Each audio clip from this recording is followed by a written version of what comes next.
Hello, everybody, and many blessings. And before saying anything else about this video, massive apologies from my husband and from myself that the previous video got inversed so that the French title was me speaking in English and the other way around. We've put it right. Many apologies. We hope it didn't spoil your enjoyment, and it's all put right now if you want to go back, because it's actually, there is a follow on from what I'm going to say today. So never mind. These things happen. Many things, are the end of the world, but it's not yet. These things happen, but we just pray and it won't happen again. So very sorry for the confusion. And what I wanted to look at this week actually was something that has been, in my head going round and round. And, Jesus speaking to me, will you go with me, forsaking all others? How far are you ready to go? And in a beautiful voice, not, I'll push you harder than you can push yourself kind of voice, but a beautiful voice, forsaking all others. And I don't know how many marriage services you've been to. In my husband's case, in my case, it's quite a lot.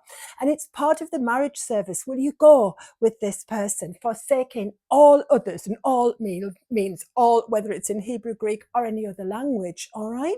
And you can say, well, I've been a Christian for a long time. Of course, I'll do that. But behind it, I have a sense that what Jesus is actually saying is, can I trust you with the anointing that I want to put on you in this season? Can I trust you to go with it? Can I trust you to always look into my eyes? Can I trust you with that precious, precious anointing? Because it's going to make a lot of difference in the times that we have ahead. And there are a couple of parts to what I wanted to say. The first thing was that the Lord kept saying to me as well, a bruised reed I will not break. A bruised reed I will not break.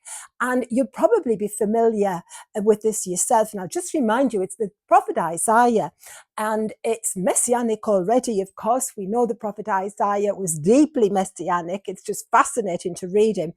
And it's chapter 42. And here is the introduction to what the Messiah is going to be like. Here is my servant, verse 1 says, whom I uphold, my chosen, in whom my soul delights. I've put my spirit upon him. He will bring forth justice to the nations. He will not cry or lift up his voice or make it heard in the street. A bruised reed he will not break, and a dimly burning wick he will not quench. He will faithfully bring forth justice. He will not grow faint or be crushed until he's established justice in the earth, and the islands wait for his teaching or for his law, depending on the version that you've got. And it's a good introduction to the nature of the servant that Jesus was on the earth and the glorious King who's looking for his bride today.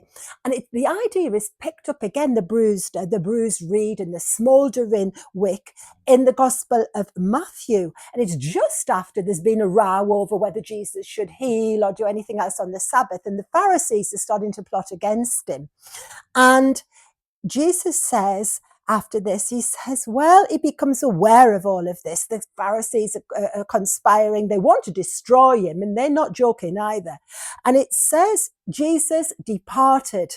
Many crowds followed him, and he cured all of them, and all of them means all, and he ordered them not to make him known, which sounds strange. This was to fulfill what had been spoken through the prophet Isaiah. Here is my servant whom I have chosen, my beloved, with whom my soul is well pleased. I will put my spirit upon him, and he will proclaim justice to the Gentiles. And he won't break a bruised reed or quench a smouldering wick. And in his name, it finishes wonderful for us. In his name, the Gentiles will hope. So you've got it again. And I've been so conscious of two things going on. One, the anointing of the bride. Will we forsake all others for Jesus? and it's a preparation for the time ahead. And the other thing, the nature of Jesus, the nature of the servant that Jesus was when he came as the Son of Man, he's not going to break a bruised reed. What does it mean? Obviously, it means a reed that you can see growing. It can mean a lampstand or the branches of the lampstand, or it can mean your shoulder. But a person who is broken, a person who is suffering, a person who's taken damage. And I'm so aware of so many Christians who have been pushed beyond endurance. And I hope this will give you hope what the Lord is saying. And he says he won't blow out a smoking flax either, like a light. You feel like, Lord, my light is just about to go out. Please help. Well, help is well and truly on the way, because I felt what the Lord was saying to me to just proclaim that same anointing that was on Jesus, he wants to lift the veil of the bride, and he wants to confer on her, the one who says, I will forsake all else and all others for you. He wants to confer on her as well a different kind of anointing which is appropriate to this season, and that the bride also will go out in his name, and she will not be condemning people. She will be bringing hope. She'll get a lot of problems because the current day Pharisees won't be easier with her than the ones were in Jesus' day. But this is going to be something that you will feel. Now, as I'm speaking, we've just come through the 9th of Av, and we've transitioned over a threshold to go further into the promised land. And we know that every time that there is a day that is important in the calendar of Israel, it affects us as well. In fact, it affects the whole world. It's just that they don't actually know it. So let's get back to the bride. Now, in my day, all of the brides had their faces veiled. It's less so today. It's less common. But what I saw was a veiled bride, and she couldn't see very well. The veil seemed to be fairly thick at the moment, even though I could tell she was ready and she was waiting for her beloved. And I watched as Jesus came, and he did something that seemed to me to be strange. He lifted the veil of the bride so that he was looking totally into her eyes, and he didn't say anything straight away. He simply kissed her on the forehead, not on the lips. And the bride and the groom just looked at one another, and I thought, Lord, that is wonderful. I pray that you have a similar experience to the one that the Lord gave me. And a kiss in Hebrew, if you look into it, the Bible speaks a lot about kisses. The Bible isn't prudish as we can get, not embarrassed at all to speak about love. But actually, a kiss in Hebrew means so much more than a kiss of affection. Jesus is pleased to go to those people who have paid a price, who perhaps feel beyond endurance, and he puts that kiss like a seal on the forehead, over the mind, if you like, of his bride. And she's looking right into his eyes. And I see as she does it, she's becoming more encouraged and strength is rising up again. And no wonder, because the word in Hebrew, you can look it up yourself, it's fascinating. It's a kind of seal, but it also means to equip with armor. So as Jesus is kissing you, on your forehead, he's actually equipping you for the battle that is ahead, because it comes from a root that means where two things touch. I'm sure you don't need me to tell you, when your lips touch the lips of your beloved, that two things do indeed come into contact. We know it. But this, if you like, it's a kind of preview of something that isn't in its finality yet. But in this season, something is happening. And those who might feel, I can't go another step, Jesus is not forsaking you, and he's going to put that anointing upon you right now. He's equipping you with armor in this season. He's not saying that you don't know how to wear it. He's not saying go and read Ephesians.